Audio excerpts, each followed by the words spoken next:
mis hermanos, vamos a tomar unos minutos para estudiar un ratito Proverbios. Les invito a abrir en la Biblia en Proverbios 10.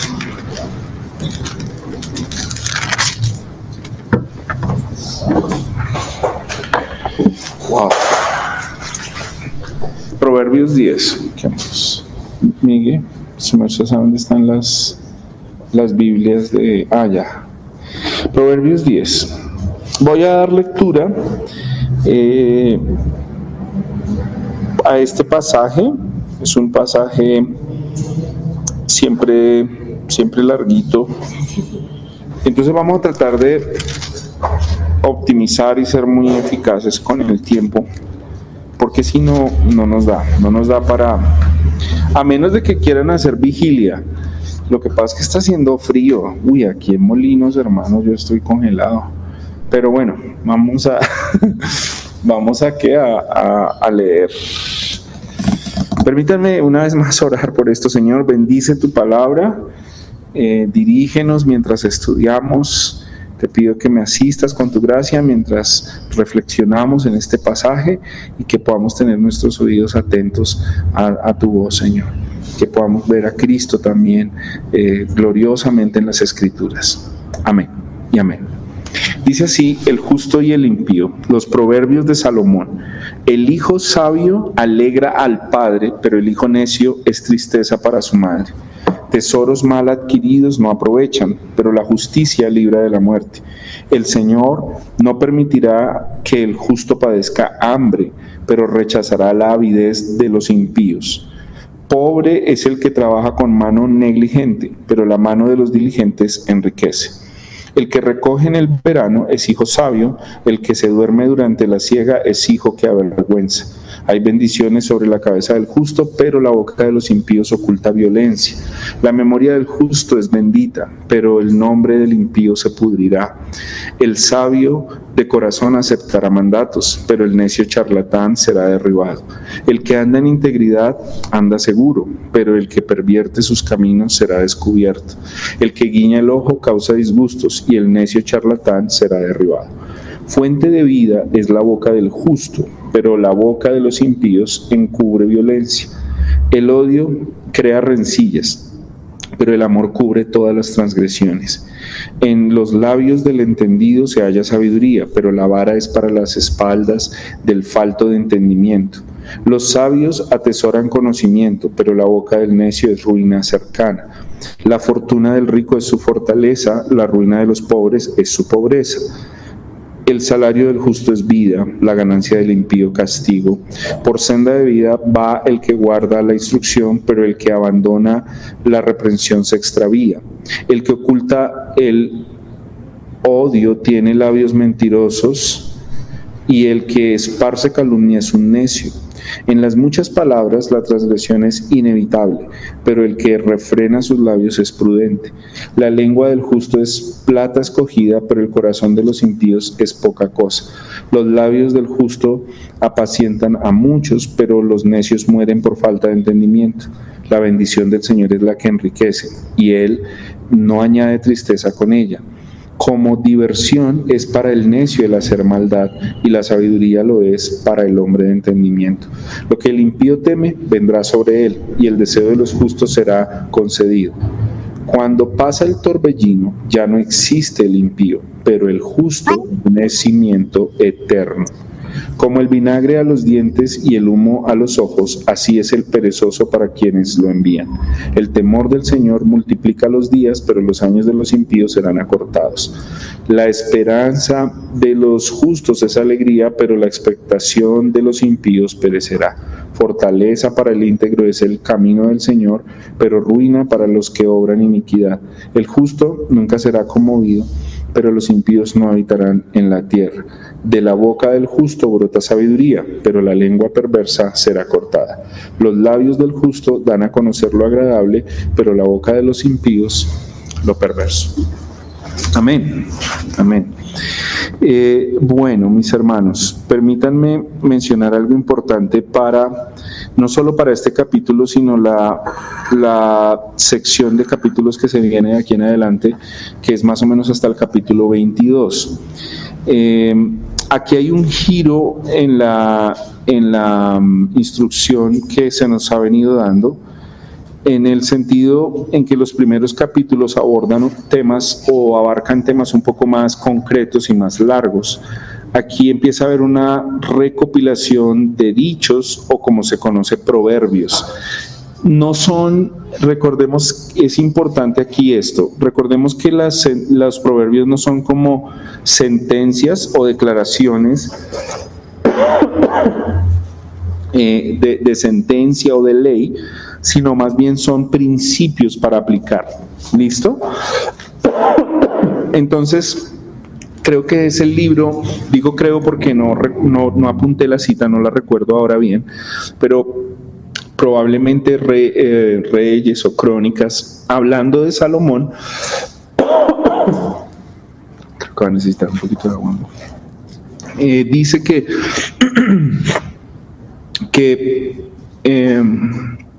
¿cómo se llama? Compuso más de perdón.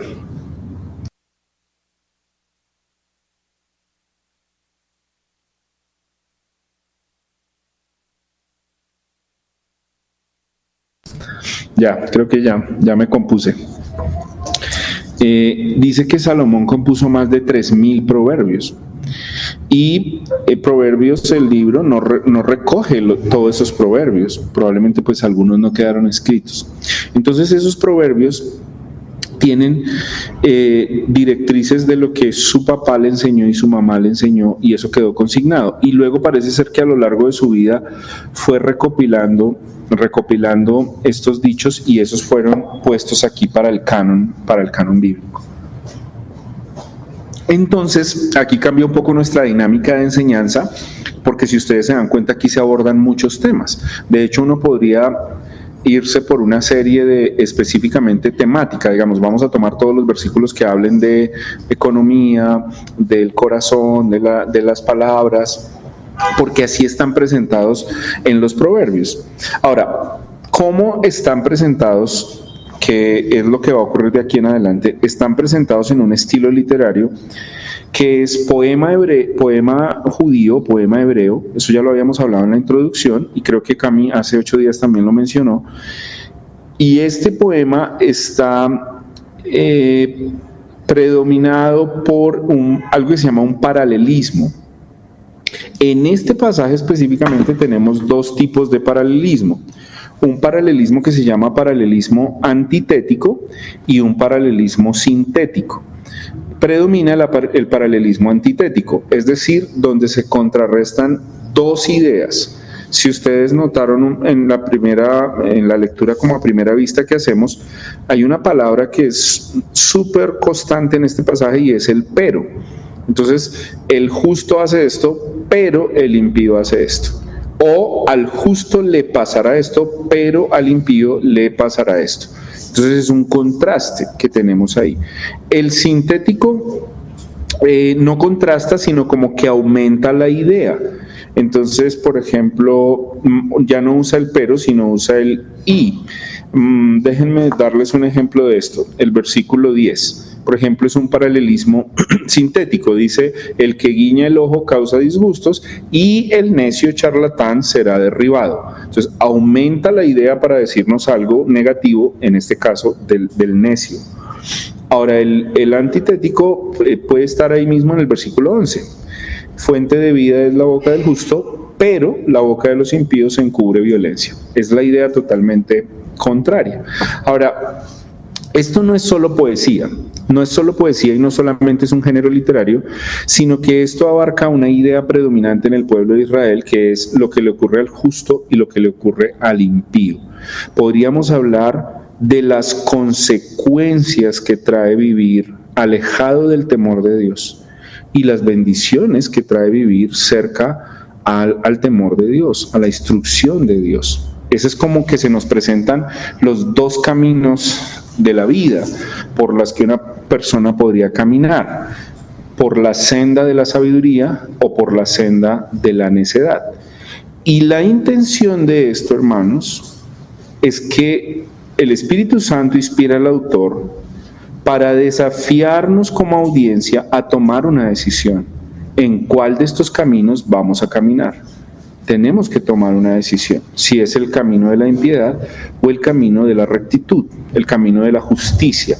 Ahora, en Proverbios, otra aclaración importante, cuando hablamos de justicia, no estamos hablando de la justicia imputada de Cristo al creyente. O sea, no estamos hablando de justificación por la fe, porque estaríamos cometiendo un error. Si nosotros asumimos que esto es justificación por la fe, estaríamos diciendo que la justificación por la fe se logra si vivimos una vida recta.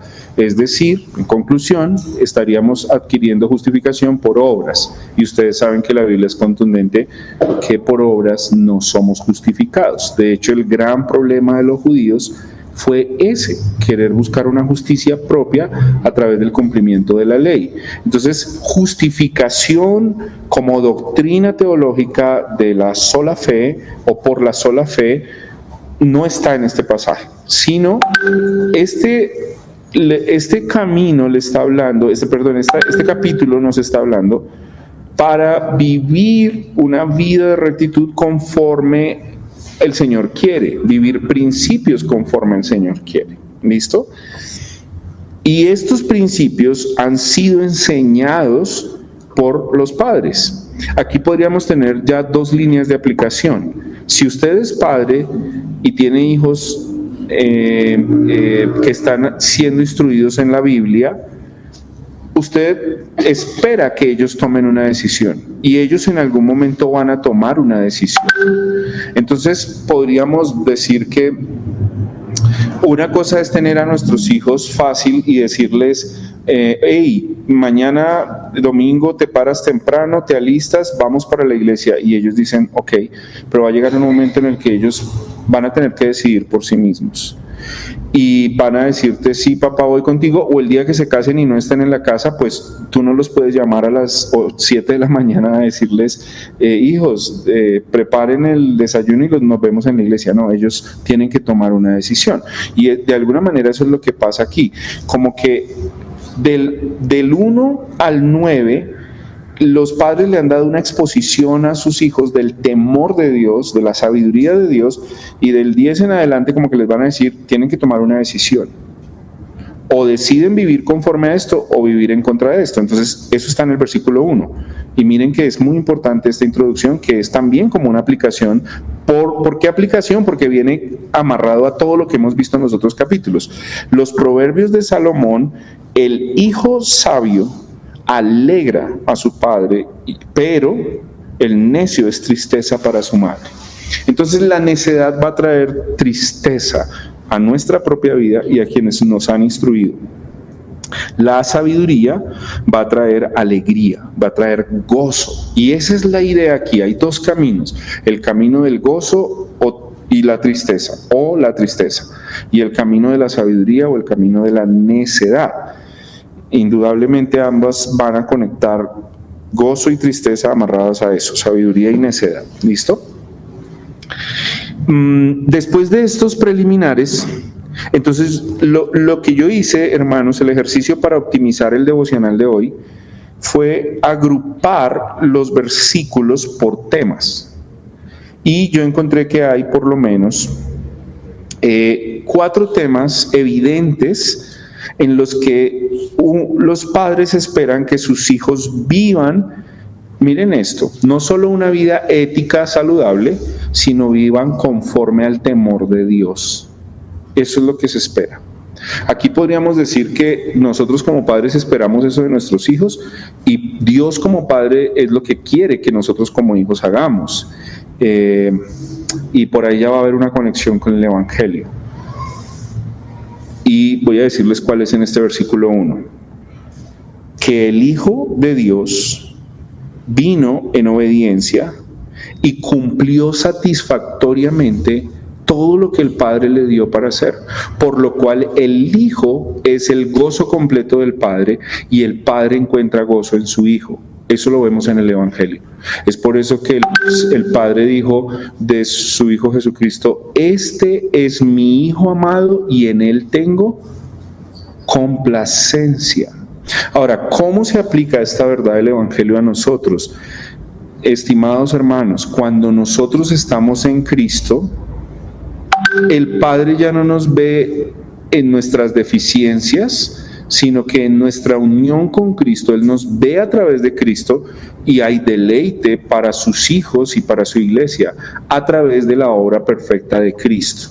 Entonces no podríamos tomar esto como simples reglas éticas para cumplir, porque si los tomamos como reglas éticas, les aseguro que esto lo hace un ateo también, lo puede hacer un mormón, lo puede hacer un testigo de Jehová, lo puede hacer quizás alguien por allá ¿cómo se llama?, de Oriente, de alguna religión oriental, y no habría diferencia. La diferencia la hace para el cristiano el gozo perfecto y la obediencia perfecta de Cristo en su vida. ¿Listo? Entonces vamos a ver estos aspectos, y yo le puse a esto algo así como un título, que esto es un llamado a vivir con sabiduría. ¿Listo? Un llamado a vivir con sabiduría. ¿En qué áreas? En la primer área que veo que se introduce este pasaje es a vivir sabiamente en el área de la sujeción a nuestras autoridades. El versículo 1 nos está diciendo que seamos sabios para traer alegría a nuestros padres. Eso es un principio de sujeción. Y qué bueno sería saber que siempre que caminamos en sujeción hay bendición. Sujeción a los padres, sujeción a las autoridades civiles, sujeción a la iglesia local, digamos, al trabajo. Si vivimos en sujeción, hay bendición, hay bendición. Y este capítulo por lo menos va a mostrar 3 versículos. El primero ya lo vimos, el 1. El segundo es el versículo 8. El sabio de corazón aceptará mandatos. Esto es un principio de sujeción y de humildad. Lo contrario a esto es un necio charlatán que va a ser derribado. O traer tristeza a mis autoridades, en este caso a mis padres. Y el otro versículo que refuerza esta idea de sujeción y humildad es el versículo 17. ¿Qué dice el versículo 17? Voy a pedir el favor que algunos de ustedes me ayuden a leer. A ver. Dianita, porfa, lee el versículo 17. Dice: por senda de vida va el que guarda la instrucción, pero el que abandona la reprensión se extravía.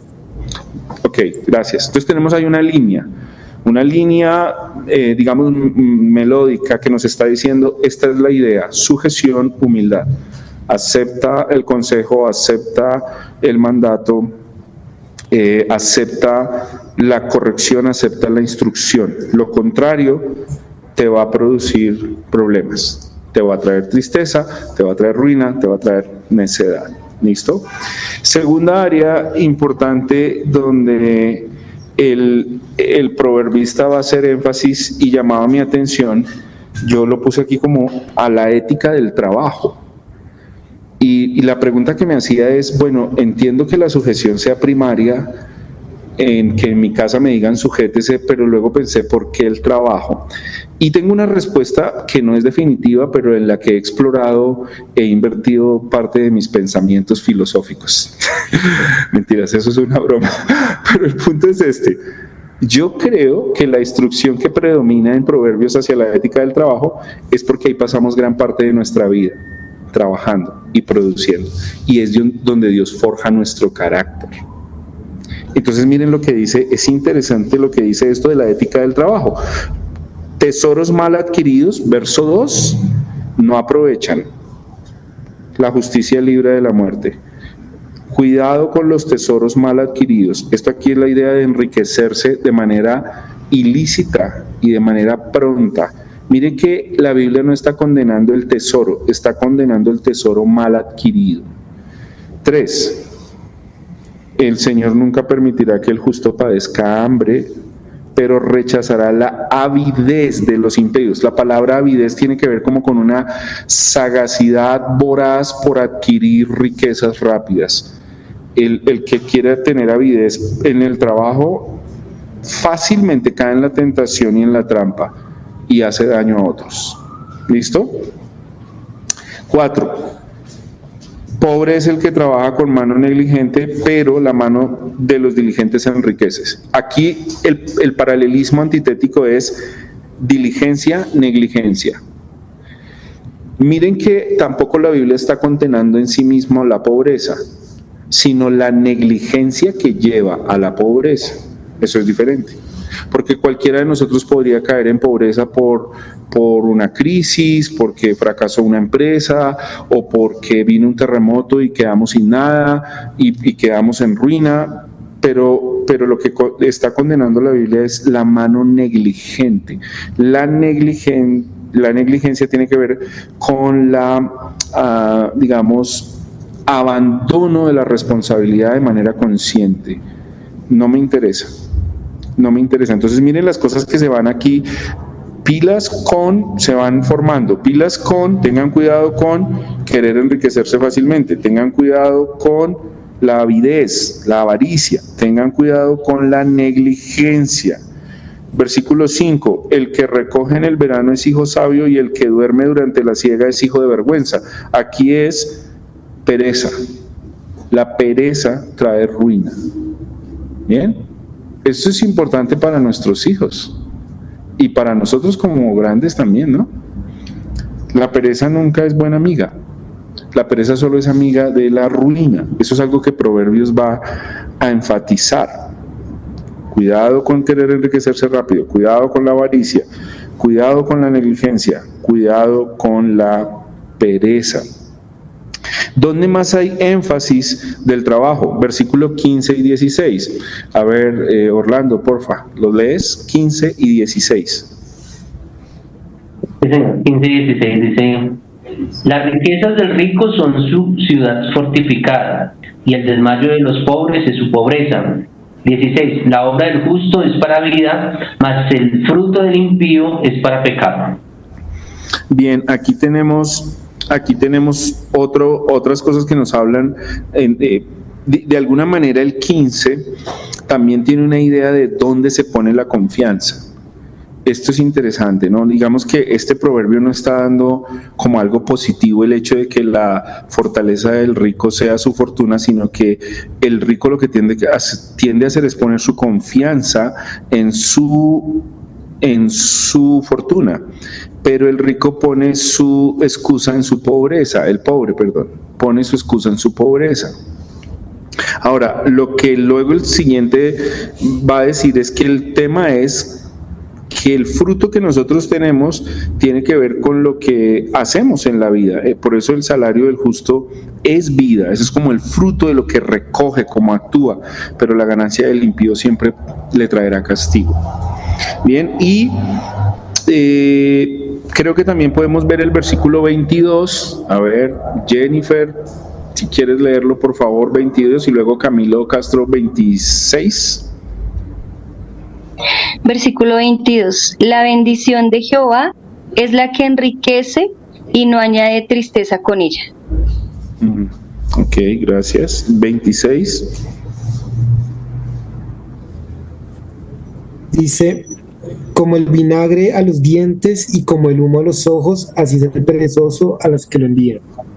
Bien, gracias. Esa aplicación es como para los jefes. No hay nada más grave que tener un perezoso trabajando con uno. Si quieres revisar un currículum, una hoja de vida, verifique que no sea un perezoso, porque si es un perezoso le va a causar problemas. Bien, y el 22 me parece muy interesante, que la bendición del Señor es la que enriquece y no añade tristeza. Miren que aquí no tiene que ver con la acumulación de bienes, sino con la prosperidad y bienestar que tiene el que hace las cosas bien.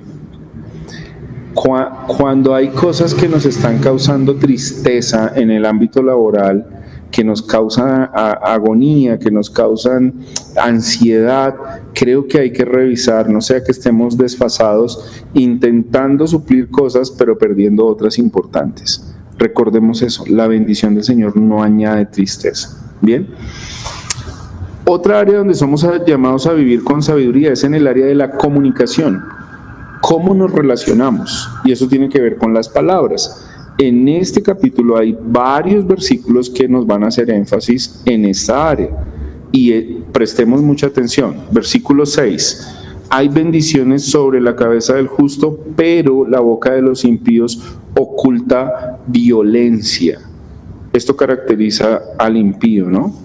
Palabras, digamos, agresivas, palabras que hacen daño, que ofenden, que matan. La Biblia va a manejar esta idea en otras áreas fuera de Proverbios, diciéndonos que uno podría nunca tomar un arma en sus manos, pero con sus palabras hacer mucho daño, traer violencia, traer muerte, ¿cierto? En cambio, miren esto, sobre el justo hay bendición. Recuerden que la palabra bendición es decir bien. Dios dice bien sobre sus hijos y espera que sus hijos actúen con esta misma bendición. Yo creo que tenemos un llamado al cuidado del uso de nuestras palabras. Verso 10. Aquí hay un paralelismo sintético. El que guiña el ojo causa disgustos y el necio charlatán será derribado. Tarde que temprano el charlatán cae. El charlatán cae en su propia red y cae en su mentira. Voy a hacer una pequeña aplicación a nuestros pequeños que escuchan esta charla. Amados pequeños, hijos e hijas de sus padres, cuiden sus labios de la mentira. La mentira pareciera ser que te saca de un problema, pero luego para poder sostener esa mentira vas a tener que agregar otra mentira. Y al final, lo que la Biblia dice es que la mentira se cae por su propio peso. El charlatán será derribado. Así que, hijos de sus padres, y los míos que están aquí también, no améis la mentira. Y quiero darles un argumento fuera de Proverbios para esto. No améis la mentira, porque el padre de la mentira es Satanás. Y Dios aborrece la mentira. Nosotros a veces batallamos con esto y nos acostumbramos a decir mentiras. Y es probable que tú como hijo o como hija, quizás como adolescente o quizás como joven todavía, has escuchado muchas veces decir a tus padres, no me mientas. O ¿por qué me mientes? Porque ustedes pueden pensar que uno como papá no se ha dado cuenta, pero resulta que uno les lleva unos añitos y uno se da cuenta cuando están mintiendo. Recuerdo mucho que mi mamá me decía a mí que se me inflaba la nariz cuando mentía y yo pensaba que eso era una broma que ella me estaba diciendo, pero parece que conocía tanto mi rostro que cuando se daba cuenta que yo le decía una mentira, como que la nariz se me empezaba aquí a crecer más de lo que la tengo y ella lo detectaba. Entonces nosotros nos damos cuenta, cuánto más nuestro Dios que está en los cielos sabe cuando le mentimos a nuestros padres. A veces, y ustedes a veces mienten con cosas pequeñas, como, digo pequeñas no porque la mentira sea pequeña, sino en pequeñeces. Por ejemplo, ya hice la tarea cuando no la han hecho. Omites cosas del colegio cuando tenías que contarlas, o le dices cosas a tus hermanos que no deberías decir. El dilema es que Dios no ve mentiras grandes y mentiras pequeñas. Para el Señor, mentira es mentira. Así que yo los animo a que aborrezcan la mentira y abracen la verdad, porque luego la mentira se vuelve una práctica en el mentiroso y el mentiroso disfruta mentir. Y luego el mentiroso se cree sus propias mentiras. Es muy grave. Pero la Biblia dice que el mentiroso será derribado. ¿Listo? Avancemos. Versículo 13. A ver, versículo 13. Derek, lee el 13, porfa. Y el 14. En los labios del entendido se halla sabiduría, pero la vara es para las espaldas del falto de entendimiento. Los labios atesoran conocimiento, pero la boca del necio es ruina cercana. Gracias, Derek. Tremendo. Aquí hay mucha sabiduría, ¿no? Digamos que el entendido siempre está como una fuente de sabiduría y dice que atesora conocimiento, pero hay ruina para el necio. Hay ruina para la boca del necio. Versículo 18, 19 y 20. A ver, ¿quién pudiese leerlo? No sé, ¿quién? ¿Carlos Andrés? 18, 19 y 20. ¿Puede hacer la lectura? ¿Tiene activo? O si no... Camilo ya leyó. Yo le había dicho a Camilo, creo. Ya leyó. Leo, pastor. Eso, por favor, Maribel, gracias. 18, 19 y 20. Sí, señor. Dice, el que encubre el odio es de labios mentirosos, y el que propaga calumnia es necio. En las muchas palabras no falta pecado, mas el que refrena sus labios es prudente. Plata escogida es la lengua del justo, mas el corazón de los impíos es como nada. Y el 21 también está en ese bloque. Los labios del justo apacientan a muchos, mas los necios mueren por falta de entendimiento. Gracias, hermana. Miren que aquí hay unas cosas muy, muy lindas del tema de los labios. Otra vez el 18 dice, cuidado con los labios mentirosos. En el 19 hay una advertencia tremenda. Cuidado con la multitud de palabras, porque es inevitable que peques. ¿Cuál es el llamado en el versículo 19? Prudencia. En tus relaciones, prudencia. Cuando estemos hablando, prudencia. La prudencia tiene que ver con saber callar, esperar. Hermanos, miren, aquí hay un principio de comunicación que puede ser aplicable en sus trabajos, en la pareja, con la instrucción de los hijos, en todo. Aprendamos a escuchar al otro. Cuando aprendemos a escuchar, actuamos con prudencia, comprendemos mejor, respondemos mejor. Pero ojo, porque a veces podemos tener los labios cerrados, pero el cerebro gritando. ¿Ustedes no se acuerdan que había un político que hablaba mucho? Yo no me acuerdo cómo que se llamaba, y le dijeron que se callara, y entonces le pusieron como unas vendas y luego sacaba unos letreros, Moreno de Caro. Bueno, los más pequeños no se acordarán de eso, porque el tipo hablaba un montón. Y resulta que en las muchas palabras no falta pecado. Entonces la prudencia es aprender a callar, pero, hermanos, callemos escuchando al otro. ¿Por qué les digo que la boca puede estar cerrada, pero el cerebro haciendo mucho ruido? Porque mientras el otro te habla, tú estás por allá pensando que le vas a contestar y estás argumentando. No, aprender a escuchar al otro es la capacidad de frenar aún tus pensamientos y atentamente escuchar a lo que te están diciendo. Con los chicos vuelve y pasa mucho esto. Perdónenme que los use tanto de ejemplo, pero uno les tiene que decir, pero yo ya te dije esto. Te he dicho 2 veces, te he dicho lo mismo. ¿Por qué? Porque no están prestando atención. Entonces, bueno, y creo que también le pasa a los esposos. Me parece que sí nos pasa a veces a los esposos. Las hermanas nos dicen, pero yo ya te había dicho, y uno, ¿de verdad? Bueno, entonces es aprender a prestar atención. Ahora, en el verso 18 hay otra advertencia. Cuidado con esparcir calumnia, porque esto es propio de los necios. Esparcir calumnia es estar dispuesto a regar el chisme. Y tengamos cuidado con eso, porque dañamos la dignidad de otra persona. Lindísimo el 20, ¿no? La lengua del justo es plata escogida. O sea, es un tesoro escuchar a una persona que hable bien y que hable la verdad del evangelio y que sea correcto y que sea prudente. Y miren este otro, el verso 21, otra aplicación para los que son padres, somos padres, para los que tenemos la oportunidad de enseñar con la Biblia. La Biblia, los labios del justo apacientan a muchos. Yo quiero animarles a esto. En nuestras relaciones, que cuando hablemos sea para guiar y ayudar a otros, para traer consuelo, no para destruir. Hermanos, cuidemos nuestras palabras. Cuida las palabras. Con tus hijos, a veces decimos cosas duras y los herimos. A nuestro cónyuge los herimos. Cuidado, hermanos, cuidemos esto. Y vamos a terminar esta sección de comunicación y palabras, verso 31 y 32. Mauro, porfa, verso 31 y 32.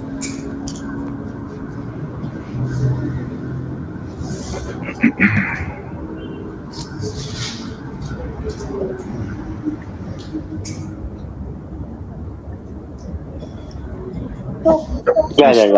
Listo.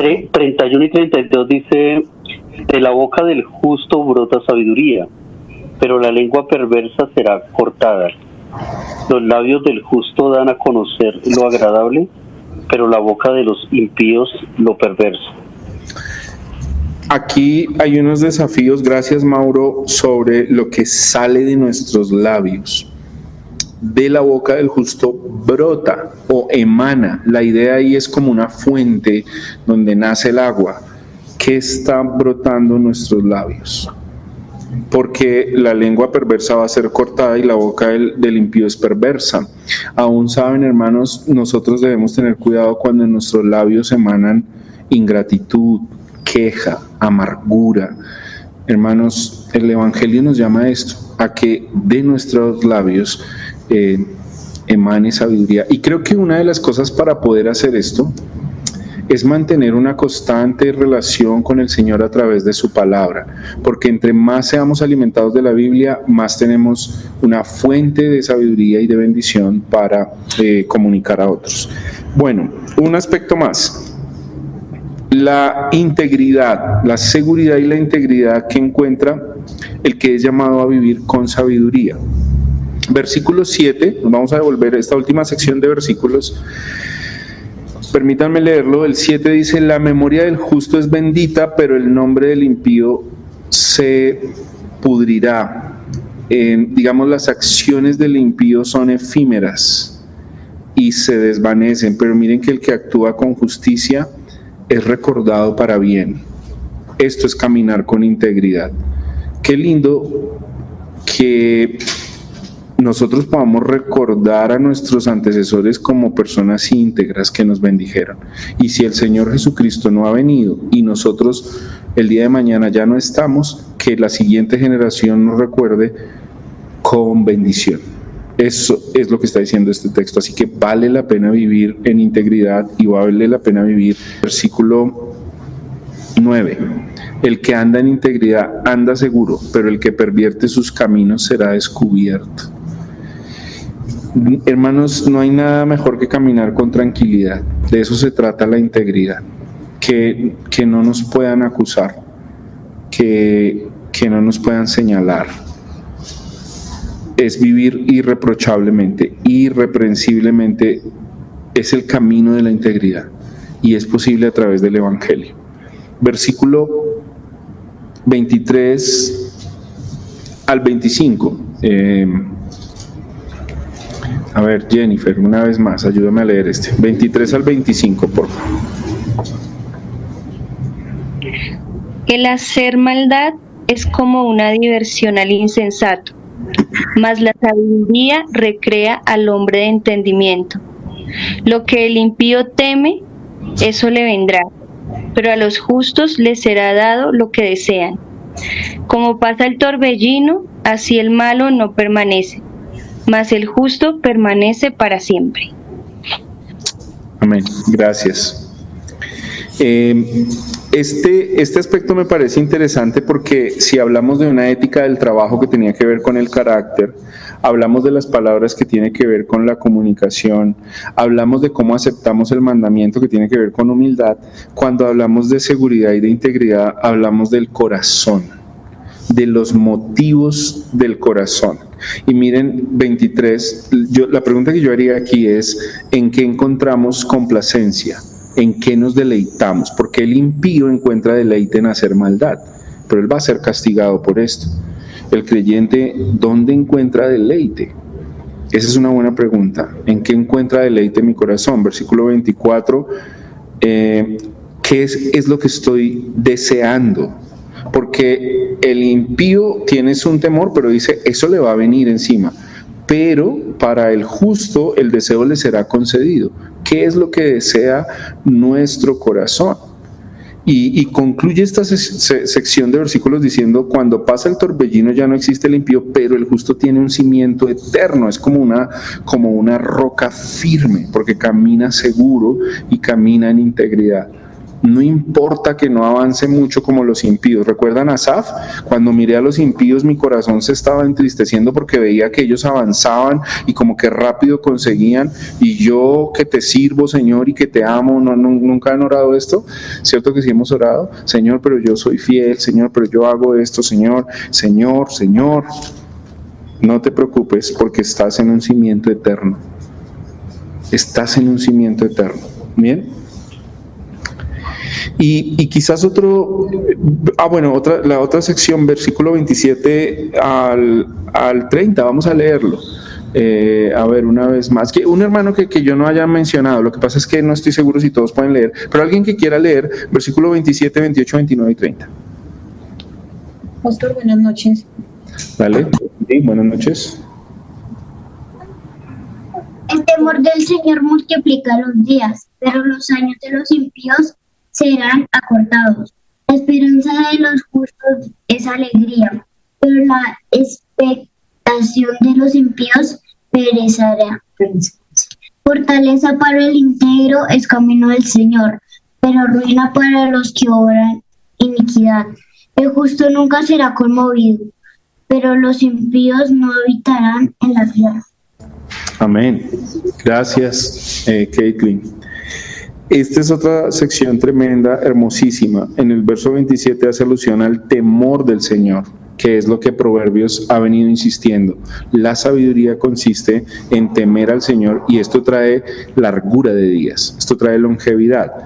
Miren esto, verso 28, esto trae esperanza. El temor del Señor trae esperanza, y eso, digamos, produce seguridad en el creyente. Verso 29, fortaleza es el camino del Señor. Ahí tenemos unos aspectos importantes: el temor del Señor, la esperanza, la fortaleza. Y verso 30, esto hace que jamás seas conmovido, es estar parado en una roca firme, aún, hermanos, a pesar de las dificultades, a pesar de las grietas, a pesar de los quebrantos. Estamos en una roca firme en la cual no somos conmovidos, y esta roca firme es Cristo. Amén. Y un versículo más que cierra, y aquí estamos abordando absolutamente todo el capítulo, es el versículo 12, que tiene que ver con el corazón. El versículo 12 dice: el odio crea rencillas, pero el amor cubre multitud de faltas. El amor cubre todas las transgresiones. Y hermanos, esto tiene unas aplicaciones del Evangelio muy hermosas. Las quiero hacer rápidamente para cerrar.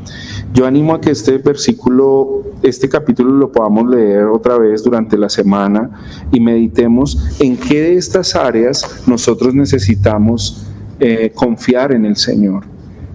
¿Cómo estamos desarrollando nuestro sentido de comunicación? ¿Cómo estamos en nuestra ética del trabajo? ¿Cómo estamos aceptando con humildad y mansedumbre la corrección? ¿Cómo están nuestras motivaciones del corazón, nuestra integridad? Mire que todo esto es un llamado del Señor para nosotros. Pero permítanme hacer 3 aplicaciones del Evangelio que yo creo que están en este texto. El primero solamente lo voy a recordar porque ya lo mencioné, y es que la fe es una fe que tiene que ser personal. La fe no se hereda. Cuando este proverbio dice que el hijo tiene que tomar una decisión de alegrar a su padre, está desafiando a una relación personal con el Señor. Y yo quiero animar a nuestra audiencia, a nuestros jóvenes, a que debemos vivir una vida personal y de compromiso y de entrega, pudiese decirlo, de una fe genuina para vivir con Dios. Porque el día que tu papá y tu mamá no te estén mirando, tú tienes que estar seguro de que Dios sí te está mirando y que un día papá y mamá no van a estar y vas a tener que tomar decisiones de vivir para Dios. Esperamos que el Señor esté obrando en tu vida, esperamos que el Señor esté capacitándote para salvación y esté obrando con su espíritu para salvarte. No queremos hijos que se pierdan, queremos hijos para la gloria de Dios y descansamos en la soberanía de Dios para esto. Nosotros no podemos convertirles a ustedes, nosotros no podemos obligarles a ustedes, pero el Espíritu Santo sí es poderoso para transformar sus corazones. Y recuerden que no tienen que mentir para parecer que son buenos o para parecer que todo está muy bien. Más bien tienen que derramar su corazón delante de Dios genuinamente para que el Señor obre en sus vidas. Lo mismo podría decir que tenemos que aplicar esto si no tenemos a un cónyuge que sea creyente, nuestro esposo, nuestra esposa. Pidamos al Señor que obre para que puedan vivir en el temor del Señor. Nosotros no los podemos cambiar a nuestro cónyuge no cristiano a bibliazos, ni esperando que cambien sus conductas. Solo el Evangelio de Cristo es poderoso. Y recuerden que algo que vimos en el versículo 1 es que Cristo es la suma de la obediencia perfecta en la cual nosotros somos aceptados y producimos gozo al Padre. Ahora, número 2, quisiera que pensemos en el versículo 25. Miren lo que dice el versículo 25. Cuando pasa el torbellino ya no existe el impío, pero el justo tiene un cimiento eterno. Y yo quisiera preguntarte, ¿dónde crees tú que hay un cimiento eterno? El único cimiento eterno que nosotros encontramos en la Biblia es aquel que es el principio y el fin, el alfa y la omega, que es Jesucristo mismo. Tan solo un momento, por favor, vayan a Mateo capítulo 7 y quiero reforzar esta idea del cimiento eterno. Capítulo 7, versículo 24.